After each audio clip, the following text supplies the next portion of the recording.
रामायण सुनाओ, 1 घंटा सुनाओ, 1.5 घंटा सुनाओ। बोले बाबा रामायण तो तुमने बढ़िया सुनाई, पर लोग कहते हैं कि तुम रामायण को मानते नहीं हो। मैंने कहा हम लोग रामायण को मानते हैं और जानते हैं, आप लोग रामायण को मानते हैं लेकिन रामायण की बातों को नहीं मानते हैं। आप लोग राम को मानते हैं लेकिन राम की बातों को नहीं मानते हैं। एक पंडित जी ने कहा कैसे नहीं मानते हैं? तो हमने कही देखो तुम ये नशा कर रहे हो, तुम्हारी मुंह खराब है रे, गुटखा भर रहे हो मौन में, तो रामायण में कहाँ लिखी है? दूसरी बात तथागत कोई छोटी समाज को आदमी और वो 1 लोटा पानी ले आवे तो तुम नहीं पियोगे? बोले हाँ ऐसे हम कैसे पी लेंगे? और मैंने कहा हम तो पी लेंगे। तुम कैसे पी लोगे? हम जो पी लेंगे कि जब राम निषाद को गले से लगा सकते हैं, जब राम सबरी के पैरों को खा सकते हैं, जब राम गीतराज को गोदी में ले सकते हैं, तो हमें कोई भाई हमारा 1 लोटा पानी भर करके पिलाए तो क्या हम नहीं पिएंगे उसको? क्या हम क्या हो जाएगा हमारा? अगर आप नहीं पीते हो तो आपने राम की बात को समझा ही नहीं। सबरी के भाव में कितना बढ़िया कहा है, जात पात कुल धर्म बढ़ाई, धन बल परजन गुण चतुराई।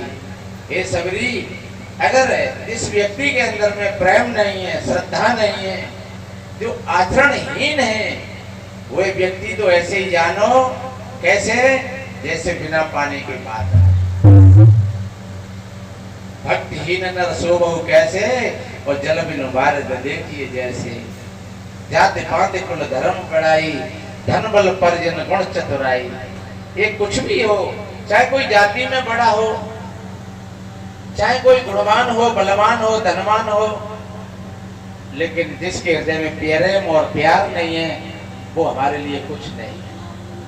तो भजन है, देखिए रामायण क्या कहती है। एक पॉइंट को आप सुनना, थोड़ी देर के लिए है, फिर क्योंकि समय तो ज्यादा ही हो रहा है।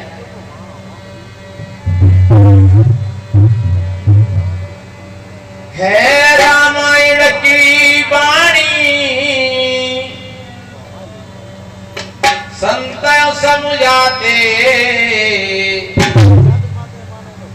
तुम रामायण पढ़ते पर समझ नहीं पाते।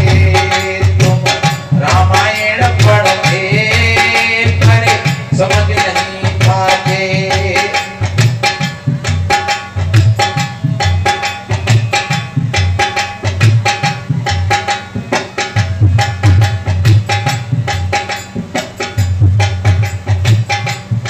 शायद आप सोच रहे होंगे कि नहीं तो राधे राधे को लेकर लगा जिन्होंने संतों ने राम भगवान को लगा, ने कृष्ण भगवान को लगा, कोई गुरु गुरु चिल्ला रहे। और मैं रामायण की प्रथम पंक्तियों में क्या कहा? बंदा हूँ गुरुपद पदम पराता। जो हम गुरु महाराज का जयकारा लगा रहे हैं, गुरु महाराज के जयकारे राम जी ने भी लगाए और कृष्ण जी ने भी लगाए। राम जी के भी 2 गुरु थे और कृष्ण जी के 3 गुरु थे। राम कृष्ण से कोमड़ो उन्होंने गुरु की नहीं, और 3 लोग के वो धनी गुरु आगे आ दिए। इसलिए जब सदगुरु का जयकारा लगता है तो मानो 33 कोटि देवता को जयकारा लगता है। इसलिए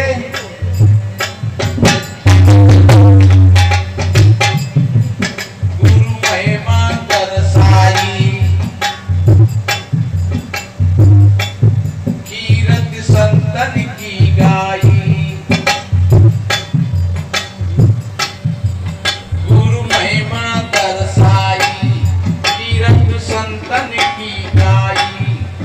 सत्संगति संतों की गंगा तीरथ बतलाई। अरे उस गंगा जी से जो सत्संग की गंगा बड़ी बतलाई है, कौन है? बाबा तुलसीदास जी ने सारे तीर्थन के सत्संग रूपी तीर्थ बड़ो बताया।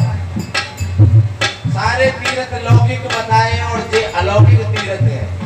कैसे?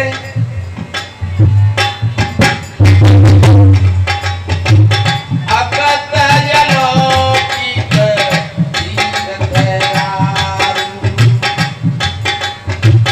हे सत्य बल जगत प्रभारू।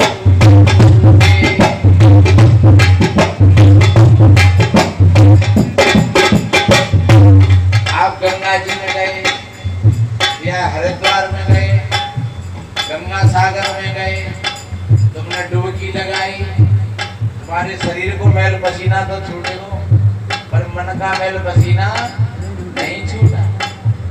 और शरीर का मैल पसीना इतना परेशान नहीं करता है, मन का मैल पसीना त्योरानी जिठानियों को अलग अलग करवा देता है। मन का मैल पसीना बाप बेटा के बीच में दीवार बन जाता है। मन का मैल पसीना भाई भाई अलग हो जाते, गुरु और शिष्य अलग हो जाते।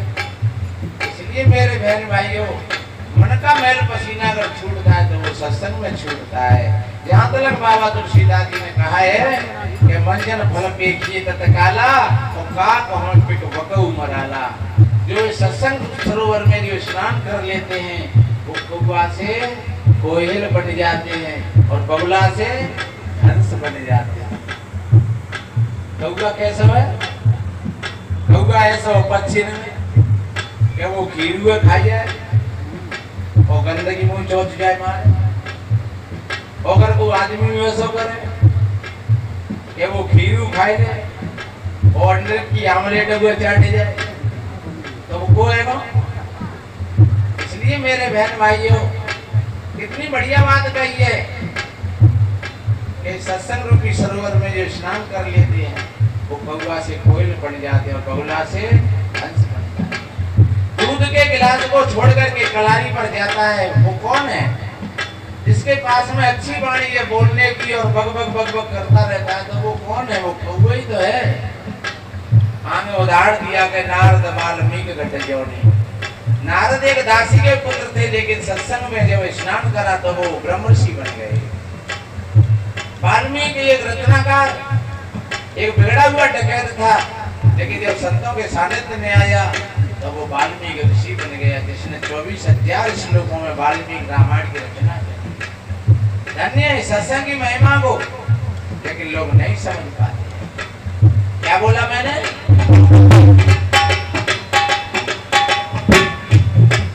गुरु महिमा दर्शाई,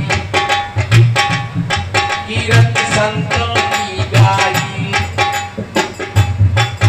सत्संगत संतों की गंगा तीरथ बतलाई। जो संगत में नाते कौवा कोयल बन जाते, तुम रामायण पढ़ के पर समझ नहीं पाते। तुम रामायण पढ़ के पर समझ नहीं पाते। हे रामायण की बाणी संत समझाते, रामायण पढ़ के पर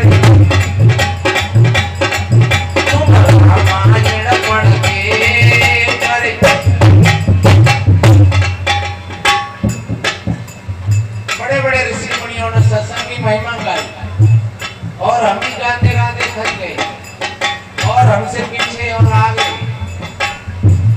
लेकिन इसका संवाद पूरा नहीं होता है। और क्या बताया रामायण में? देखिए,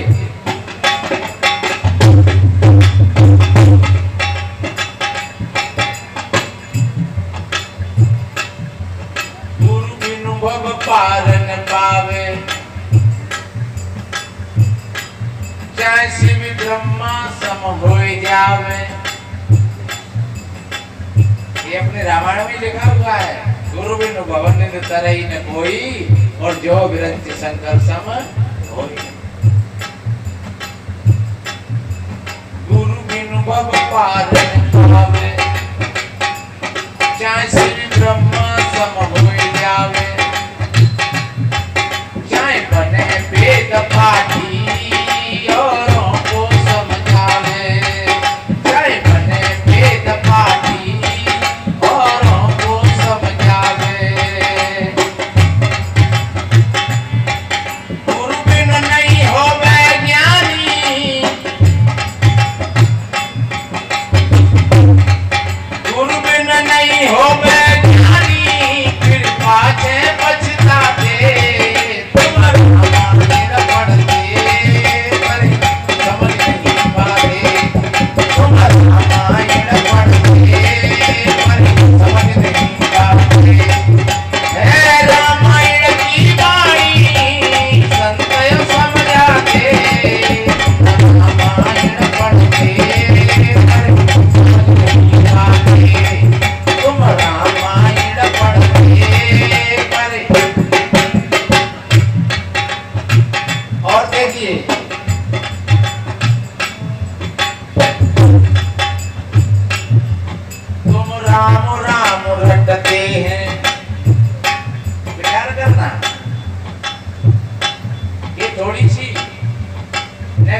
सी लगेगी, लेकिन जब विचार करोगे तो सीधी हो जाएगी।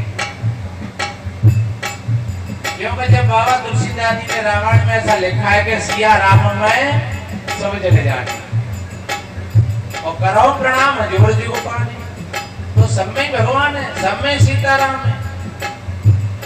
और जब सब में सीताराम है तो फिर हम कौन से लड़ रहे हैं, और फिर हम मार कौन रहे हैं, फिर हम झूठ कौन से बोल रहे हैं, फिर हम बेईमानी कौन की कर रहे हैं। इसलिए मेरे बहन भाइयों, बड़े मजे की बात है, राम राम रटने की बात नहीं है। सिया राम में सब जगह जाने, ये जानने की बात है। कितना बढ़िया कहा है। बाबा तुलसीदास जी से पूछा किसी ने, तुम्हारे राम क्या अच्छे भोजन से खुश हो जाते हैं? बाबा तुलसीदास जी ने कहा, नहीं, मेरे राम तो पत्ता और फूल और फलों से पेट भर गए। तो क्या आपके राम बढ़िया गद्दा तकियों पर अगर सुलाया जाए तो खुश हो जाएंगे? बोले नहीं, मेरे राम तो जंगल में और जमीन पर सो जाते हैं। तो क्या आपके राम को बढ़िया अच्छे कपड़े वस्त्र दिए जाए तो खुश हो जाएंगे? बोले मेरे राम तो वारे होकर के ही अपना समय काट लें। तो तुम्हारे राम कैसे खुश होंगे? उन्होंने कही, सुनो, राम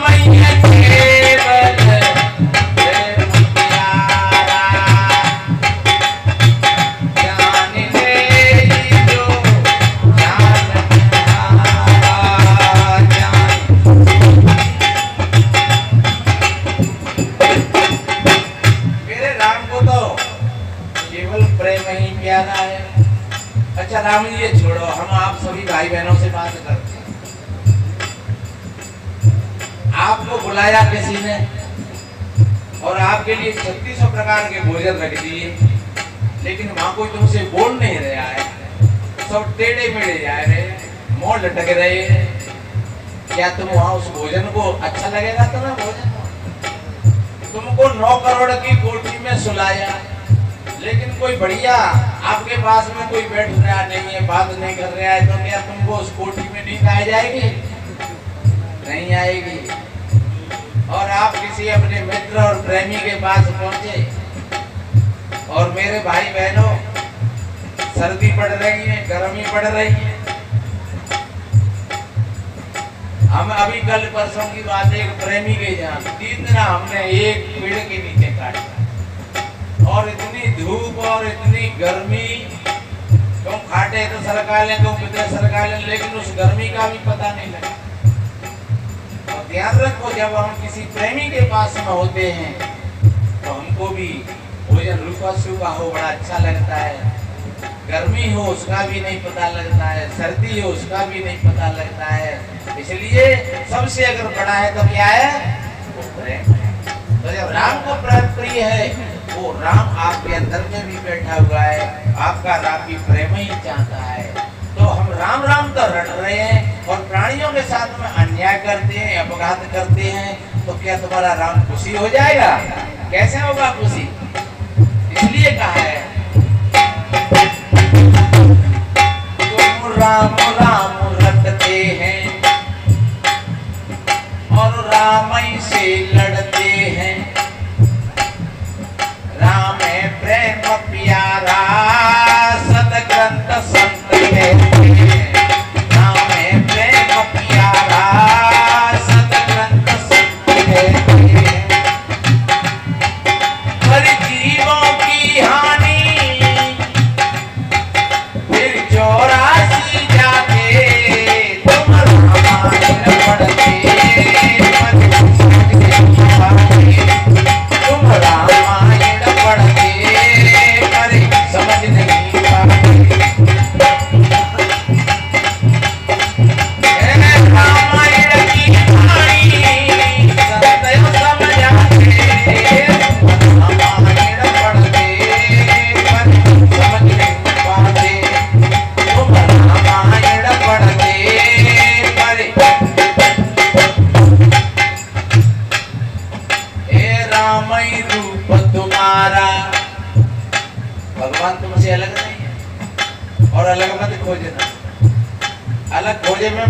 तो तुम भगवान से दूर चले जाओगे।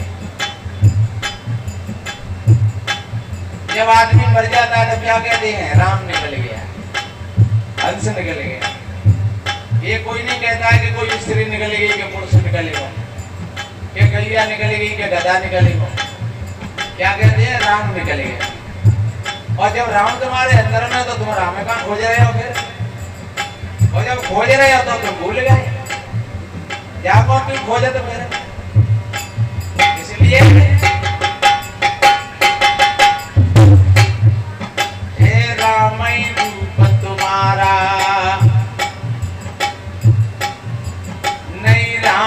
तुमसे न्यारा,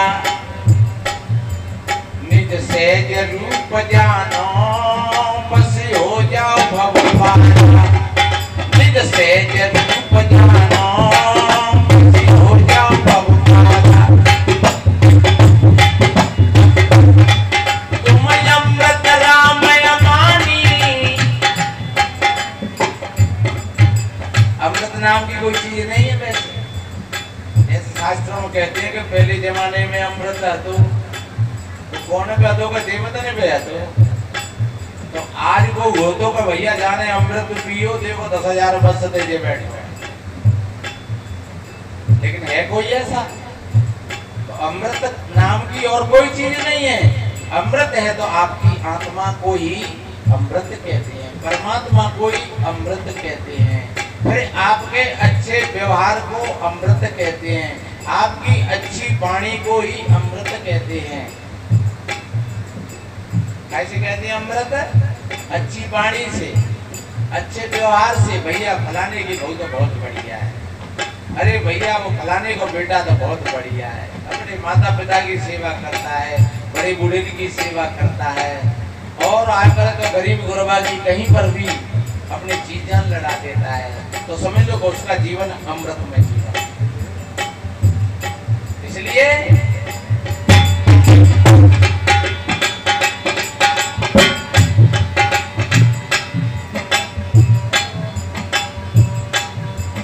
नहीं राम तुमसे न्यारा,